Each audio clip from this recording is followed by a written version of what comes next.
afternoon, everyone. What grades do we have, guys? Just help me out a little bit here. 9, 11, 12, so we're everybody, all the way through.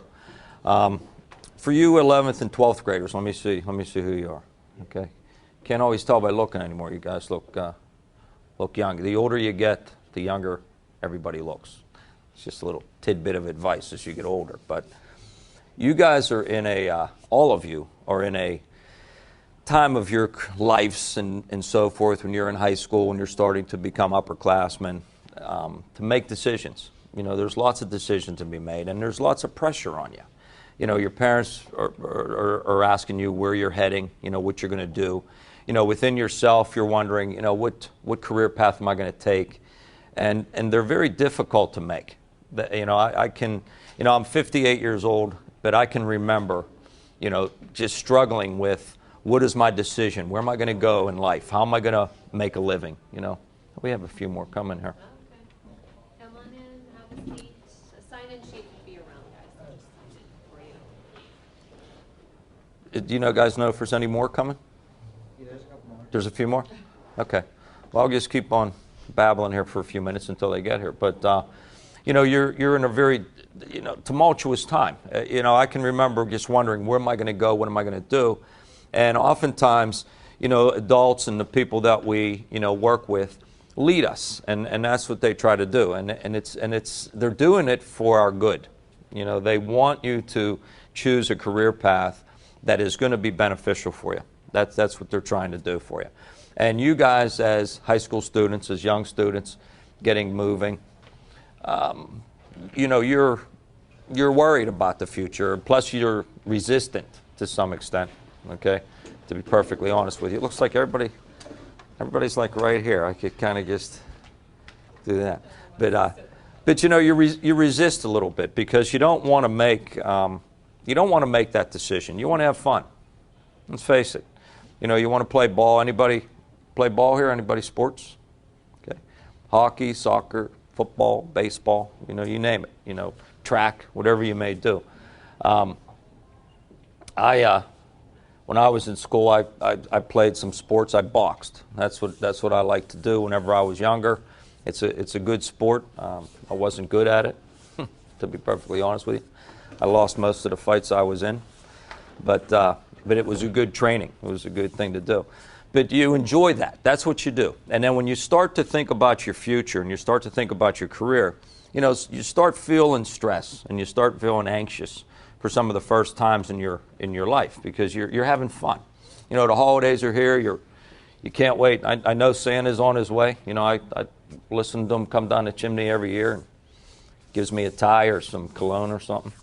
And I love it. I love this time of year, and that's what we want to do. But as seniors and juniors, the times are ticking along that you have to start deciding where you want to go. For a long time, the career paths for most high school students were very diverse for a long time. Whenever I say that, when I was younger, I'm 58. I got out of high school in 1975. Believe that. Okay, that was a long time ago. Okay, and back then there were a wider open, broad spectrum of things you could do, and it was okay to choose to go to a trade or to work in manufacturing. There were still mills around, not that many, but there were still mills. And you could go to work in the mill, or you could go to work for a company called Duquesne Light, okay, or Bell Telephone, or some of the other companies that are out there, Equitable Gas or People's Gas, and you could work for those groups and make a very good, sustainable life. Those things have changed. Times are changed. They're different today. A lot of those opportunities aren't out there the same way. They were very accepted opportunities too back then. If you choose to go that way, it was fine. Nobody thought any different of you for doing that. It was a fine place to go. But what then started to happen, that I watched happen after I got out of high school and started to move through along in my career, there was a huge push towards, let's everybody go to secondary education, which basically meant college. Okay? That sort of happened for a long time. And what happened is there became a little bit of a divide. Okay, and the reason I'm telling this story is because I'm sure that this is bouncing around up in your head.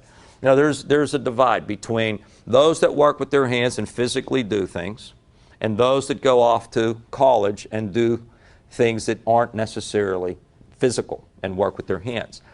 And you know, yesterday it was hard. I was talking to my daughter, and I always tie these things together. My daughter got carpet put in her home yesterday.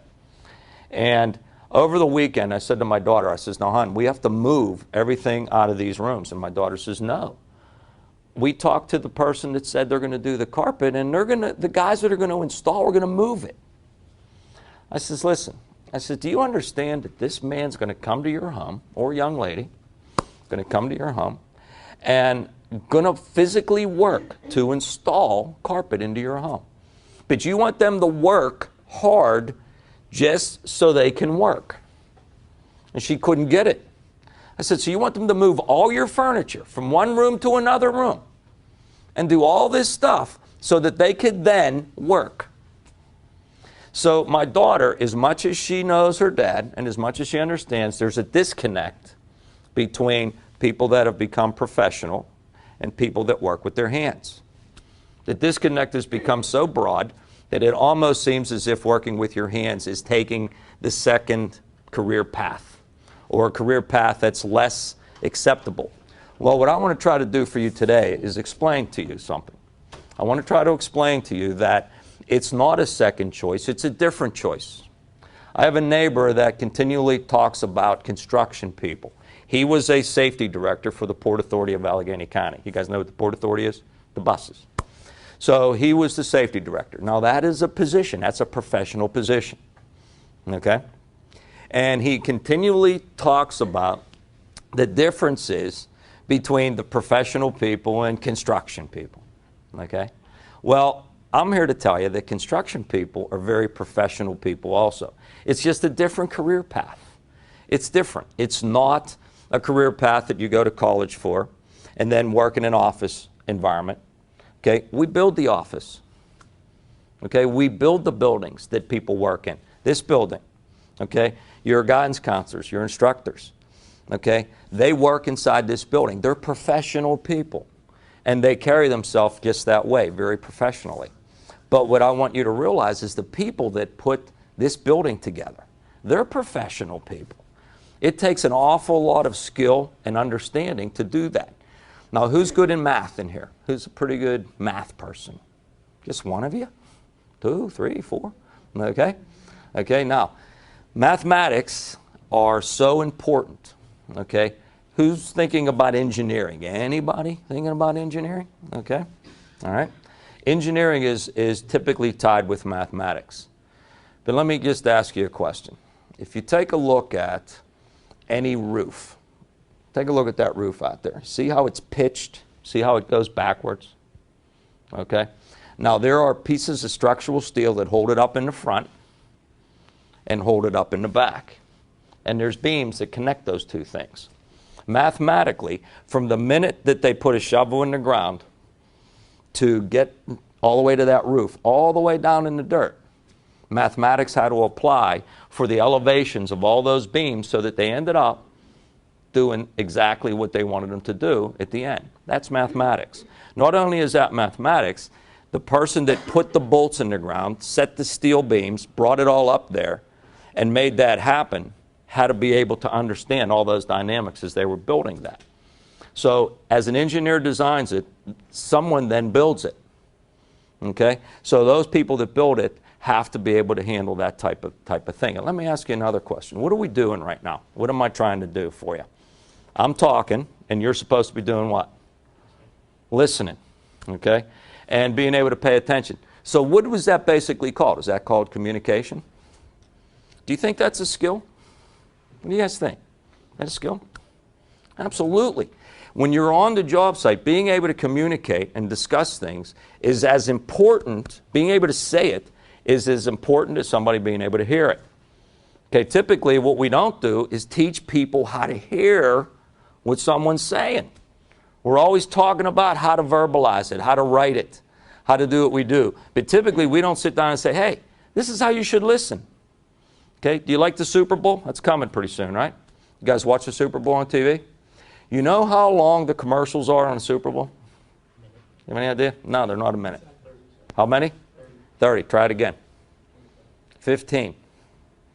Okay? Most of them are 15-second spots. You know why? Because most of the time they did the research, and most of us can only sit and pay attention for about 15-second little blurbs like that. Somewhere in that time frame, we think of something else. Okay? So communication is so important. So you're wondering, what is this guy talking about? He's a carpenter. He's supposed to be telling us about banging nails, cutting wood, doing this. No, I'm telling you about the skills you can bring, okay, to the carpenters. There's a young man named Nick Gallietta. Do any of you guys know him? You guys know Nick? Okay. Nick came to the carpenters this time around, and Nick just started to go to work. So Nick's already working. Nick's working some overtime on Saturdays. He's already building up a nest egg. He's got some good things going on that I'll explain to you in a minute. And Nick's doing a great job. He made a good career choice, and he's already started his career path. And he's going to be able to someday maybe wear a tie if you like to do that. I wear this tie for a reason. Don't let it fool you. I can jump right in the mud and build a form and put concrete in it with these clothes on just as well as I can do with any other clothes on. It's just you're not allowed to do it with these clothes on. That's the problem. But the reason I do this is to show you a career path. So let me sort of start a more structured discussion here. The first thing I want to do is just introduce myself again. Rick Okreshevsky. I'm the director for the Carpenters Apprenticeship Program. Most of you don't really understand what that is, but I'm going to pass something out here for a minute. Whenever I say the word carpenter, what do you think of? What do you think of? Let's grab one and pass it around. Come on, you guys have to be able. Communication. Okay, we're trying this. Woodwork. Okay? Woodwork. Is that kind of what everybody thinks? Give me some kind of communication. Yeah. No. Okay? We think of wood, right? That's what we think about. Just grab one and take that. What I want you to do, when you grab this and take a look at this, I want you to look at this side of it. Okay? Okay? This side of it talks about carpentry. Okay? So let's talk a little bit about that. The professional carpenter. Well, let everybody get one first. So we think of wood. We think of TV shows where they're fixing porches and doing stuff. They have those people under. Did you ever see that show where they're taking cabinets out of a house and they have a big sledgehammer and they're just banging on them and smashing them into smithereens? You ever see that? I can tell you right now, if you were working for me and that's how you took cabinets off the wall, I'd probably fire you. Okay? Because that's just not how it's done. But that's how they want to. That's how they want to represent a tradesperson or a construction person. They want to represent them in a way that is a little bit demeaning to me. Okay? You don't just smash things up. You don't just break things up. That's not what you do in construction. Okay? You do things differently. So when we talk about the carpenters for a moment, I've been a carpenter for 38 years. Last week was 38 years as a carpenter. 25 of those years I spent, I guess around 25, I spent out in the field. Building buildings like this. Have you ever been to the Pittsburgh Zoo? Okay, Kids Kingdom at the zoo. Okay, I built that. Okay, that's one of the jobs that people know about that has been done. Years ago I did some other work. You know you're getting old and getting ready to retire when they're tearing buildings down that you built. Okay, so some of the buildings I built, they already tore down. Not because they were bad, just they're just getting old, okay? So it's kind of a long time. So things change and things happen. So that's what I did. I did that for a long time out in the field. And then I started to teach at the apprenticeship program. I got no schooling at all in teaching, okay? Apprenticeships are a little different. They're not as structured as your high school curriculums. They're not the same way. What happens with an apprenticeship, let's just say this young man right here decides to become a carpenter. And I'm his journeyman. The way that the guilds used to work years ago is I determined when he was able to support his career as a carpenter. That's how it is. What was the curriculum? It was what I showed him. Let's hang this door. Let me show you how to do that. Let's put the locks in. I mean, if you take a look at that door right there, there's a tremendous amount of carpentry work on that door. There's a lock set on there. There's what's called a closer on there. And let me just throw some numbers at you, some math. Think about this. This closer right here would not be able to operate properly if it were not installed to exact dimensions. So those people that are engineers design this and make it work, But if it's not installed correctly, if this were moved a half an inch closer this way, okay, this closer would probably not function properly. If it were not at the right elevation up and down, this arm would not work properly. Okay? This lock has what's called a back set. The back set is how the distance from here to the center line of this lock. This door, can somebody give me how much you think this might cost? What do you think this door is worth? Give me, go ahead. 200 bucks. Good guess. This door's worth about 200 bucks. Okay? So here you are as a carpenter, and it's all brawny, right? We're just going to just drill holes. We're just tough people that don't know anything about anything. We're just going to drill holes. So we got a $200 door, and we're going to go to Andy's store, and we're going to buy a hole saw, and we're going to come over here. We're just going to start ponding holes through this door at 200 bucks. Okay? You think there should be somebody that's a trained professional to do that? What do you think? If you bought the door, right? All right? So those people that do that work are trained professionals. They might not dress with a suit and tie. They might have work boots on. Those work boots might be a little tore up. They might have jeans that might be a little wore. They might wear a T-shirt instead of a button-down shirt. But you know what? They're as professional as any profession out there to go and hang this door and make it work properly. Okay? Very important. This door jamb. See this jamb? That's the work of the carpenter, to set that jamb.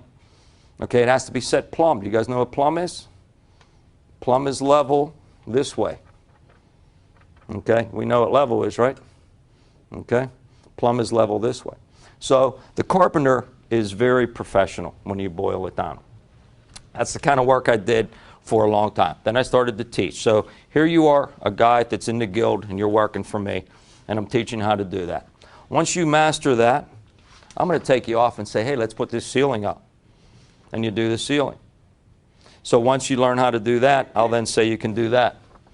Putting these on the wall. Okay? There's a way that these hang on the wall. I have to teach you how to do that. To teach you how to hang the drywall that's Andy's standing in front of there. Okay? Put the metal studs up to hold that. The cabinets and casework that's sitting against the wall there. How do you set it? How do you fasten it? How do you level it? How do you make sure that it looks as good as it looks against that wall? That's how it used to be. So it's not as structured as a classroom that you're used to. It's just a different way of getting an education. That's what happens in the trades. Those are the types of things that happen. So I started to teach that. I really loved it because it's a different form of communication. It's not as structured. It's not sitting down, filling out papers and doing stuff.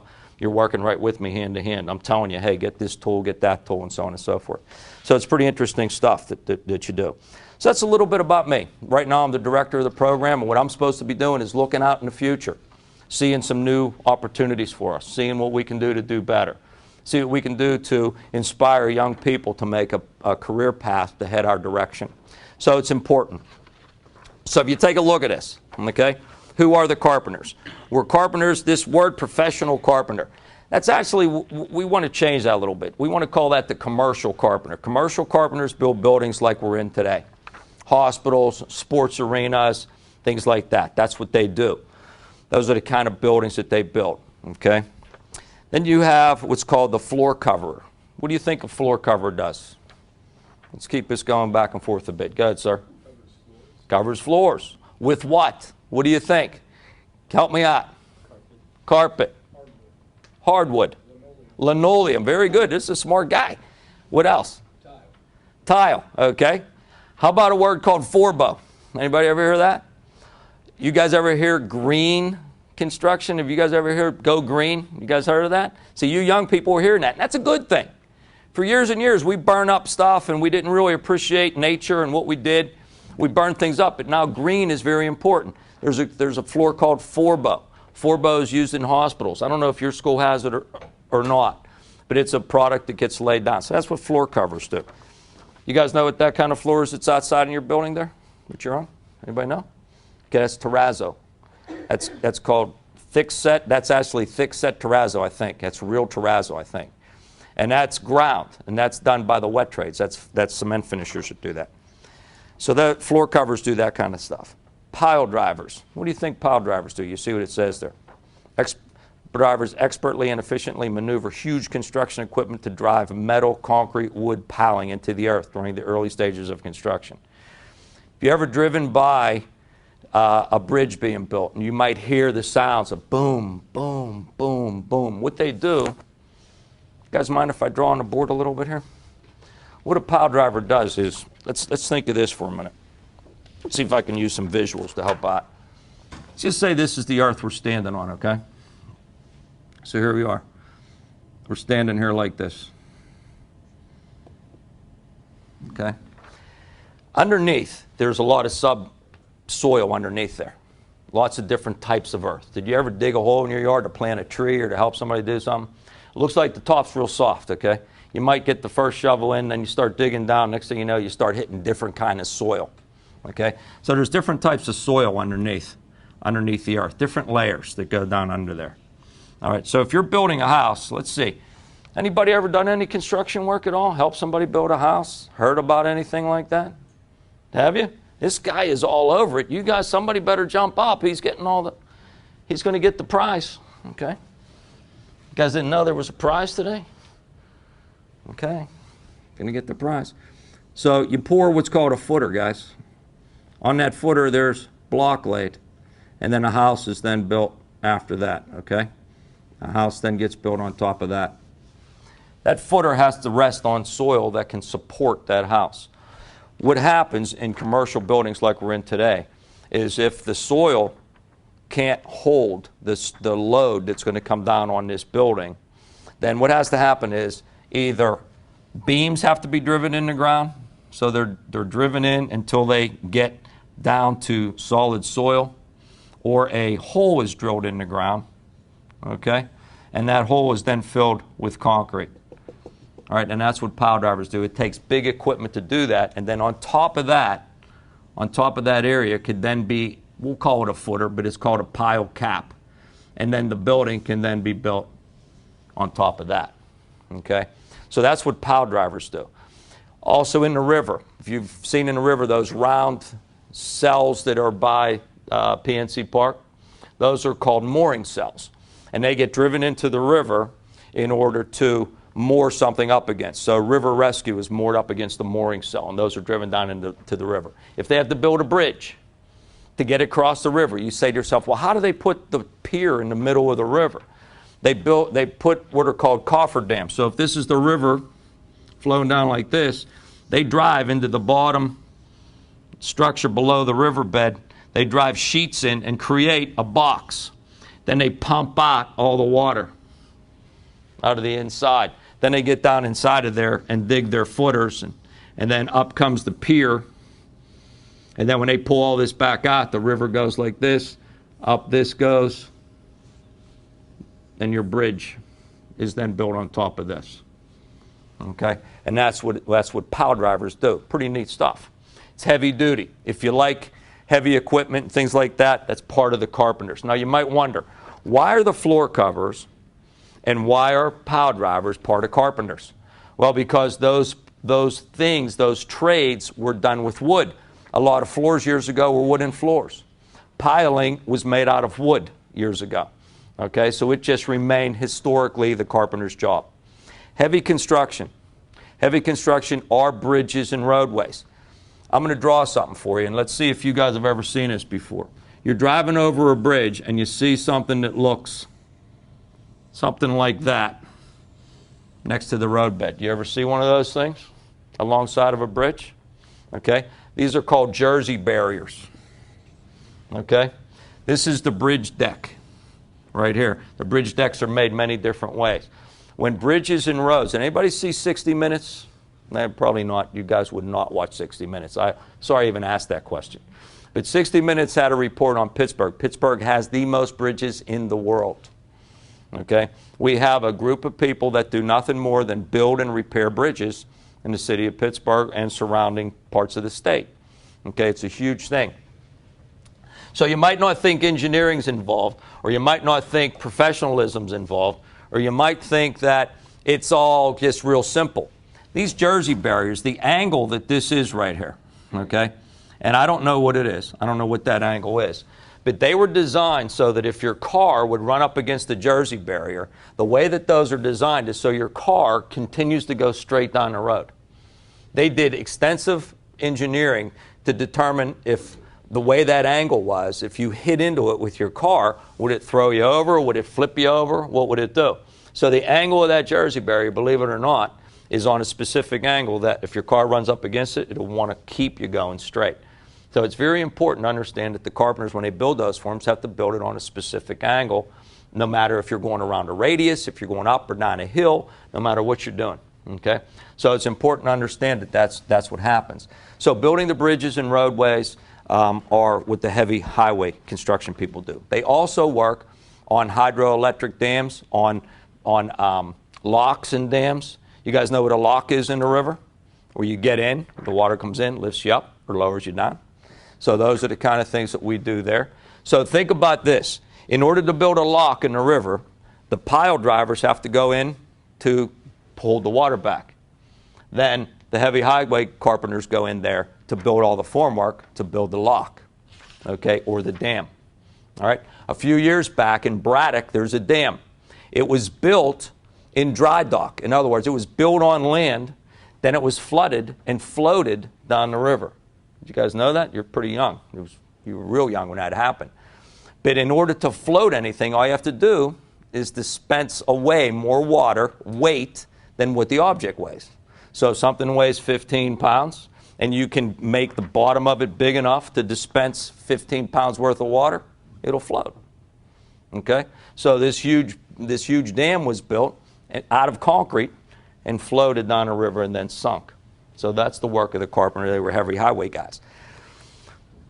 The millwrights, and think of that. Bridges were wood. Okay? So that's why heavy highway carpenters are part of us. Professional millwright. A millwright. What you mathematicians that are very good at math. Let's try another angle. Who likes to do real fine work? Who's very meticulous at what they do? Anybody? You guys know what the word meticulous is?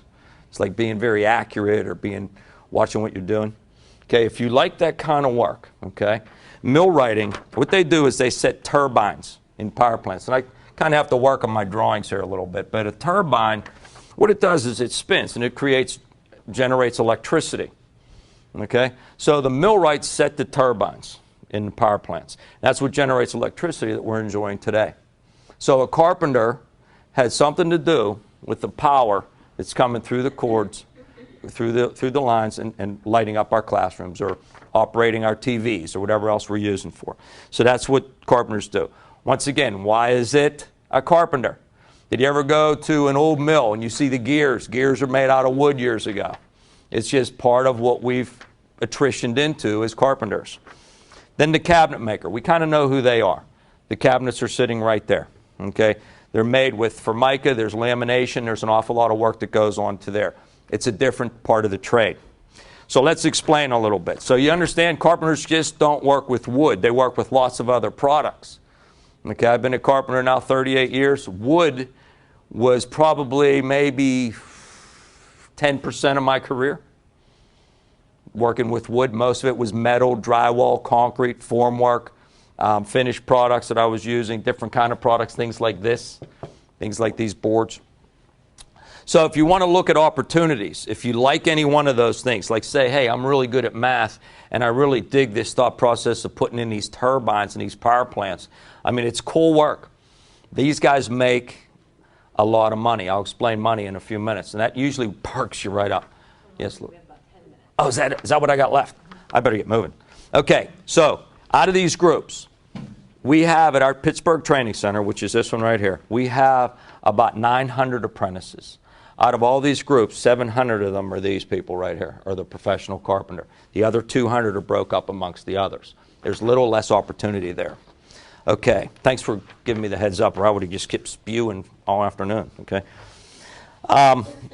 So that's a little bit about us. Let's talk about how the program works and what it takes to get in it. This sheet I gave you guys, file it someplace. Don't just can it. Okay, put it somewhere. Put it on a shelf.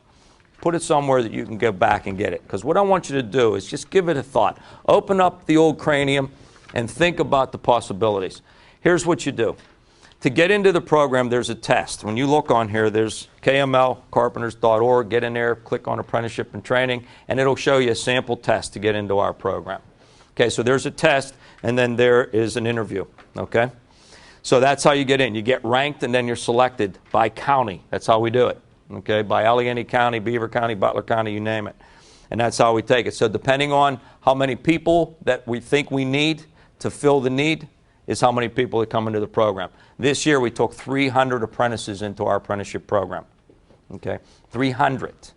If we were a business and we took in 300 new employees, we would be getting awards. But as an apprenticeship program, people don't really notice that. Oh, okay, that's pretty big to take 300 new people and then send them to work to make a living. Pretty big stuff. Okay, how does it work? You apply for the program. If you're accepted, all you do is go to school 4 weeks per year, approximately once every quarter. So you have to go to school for 4 weeks. 4 weeks, and you have to work 1,300 hours of on-the-job training. Okay, 1,300 hours plus the 4 weeks. That advances you into your next level of apprenticeship. So at this point, let's introduce a little bit of cash. Okay, let's tell you what it costs. To get started, it's $425. That's it. It's $25 for your application. $400 gets you into, once you get into the program, you're accepted into the program, and it's $400 more. Out of that $400 is a drug test. So you need to be drug-free. Okay? I just let a young man go that could not remain drug-free. Okay? We can't have him on a job. It's too dangerous of an occupation to be on a job being impaired when you're trying to do your work. Okay? So you have to be drug-free. So $50, it's that. Out of that $400, $85 is an initiation fee, and $265 is some tools and equipment we need you to bring back to training every time you come back. Once you do that, you're done. You don't pay any more cost to go to school. Your first week of work, you start at $16 an hour plus about $8 an hour in fringe benefit. That's a total of $24 an hour that you're getting as an employee. In 4 years, so every year, if you do 4 weeks of training and accumulate 1,300 hours, the next time once you go, like say you were selected in June, we take classes 3 times a year, say you're selected in June, next June, you get a raise, $4 an hour, okay? So in essence, to keep within the time frame we have, you start at 16, in 4 years, that doubles. Both things double. 16, that turns to 16. Okay, so that goes to 32, that goes to 16. Add those two numbers together. 32, 42, $48 an hour is what you're basically getting paid as a carpenter. How much did your education cost? Let's see how well you're listening. Remember the communication side? How well you listen. Well, how much did you pay so far? $425. First week you went to work. If any of you guys are math people, if you're thinking, what's a 40-hour work week? Is right? 40-hour work week? $16 an hour. How much is that? 160 times 4. Try 640, I think, somewhere around there. Okay? So you paid $425 the first week you go to work. You made $640. Bingo. You're ahead. First week. Okay? How many hours are in a work year? You guys know? I'm going to give you some info. This is math. 2,000. Let's round your total number to $50. 2,000 hours times $50 an hour. Let's try to round. Let's figure how much that is. How much money is that? You know the mathematics you're learning in school? I'm trying to teach you applied mathematics. That's applied mathematics. Okay? 2,000 hours at $50 an hour. Okay? 1,000 at 50 is how much? $50,000. Times that by 2. You got it? 100 grand, right? Okay? So you're making a decent. If I were to say to you, hey buddy, you want to be a carpenter? In 4 years, between your hourly working pay and your benefits, you'll be making 100 grand. Has anybody's ears started to tingle and wiggle a little bit? Hey, you know what? Maybe the carpenters aren't a bad place to go. That's not a bad buck. I can make a living. You know, you can go home and tell your parents that, hey, you know what? That's not a bad decision, Mom. I got 2 daughters. I got one 21 and one that's 28. They both graduated from Duquesne University. See this sort of balding, fat, Polish man that's standing in front of you here today is paying back somewhere in the vicinity of $300,000 worth of tuition. My oldest daughter, that's an occupational therapist, that graduated the top of her class in her master's degree program from Duquesne University, that I think a lot of you are saying, man, maybe I'll go to Duquesne. I'll be a pharmacist or an attorney. It's great. God bless you. But my daughter will never make the money that I make as a carpenter. Okay? It'll never happen in her career. Okay? So, what I'm telling you is opportunities are there for you. Think about it as an alternative, okay? It's a good place to go. What's expected of you, okay? I already told you math, right? And then I quizzed you a few times. Geez, oh man, okay? You're struggling with this couple math things, so you got to really get into the applied mathematics. English, you're listening, right? You're listening pretty good. Life skills, what are they? What are life skills? Shoot. Beautiful. Communication. Here's a life skill that's very important for you. If I told you you already have half of what you need to be a successful carpenter or a successful construction worker, would you believe that? Or you could have half. Or you're in total control of half. Here's what half is. Get up on time. Get to work on time. Every day. Not just a couple times. Every day. Okay? Here's another one. Has anybody ever said, you guys playing sports, right? Your coach ever said, hey, you need to come in here with a good attitude. You need the attitude to do this game, right? You got to get into the game. Okay? When you go to work in construction, you need the right attitude. And then you need to be prepared. Okay? Andy sells tools. Nick is now building his toolbox. He has to be prepared to do the work. Okay? So those 3 things, if you can be those 3 things, you walk in the door with half of what you need.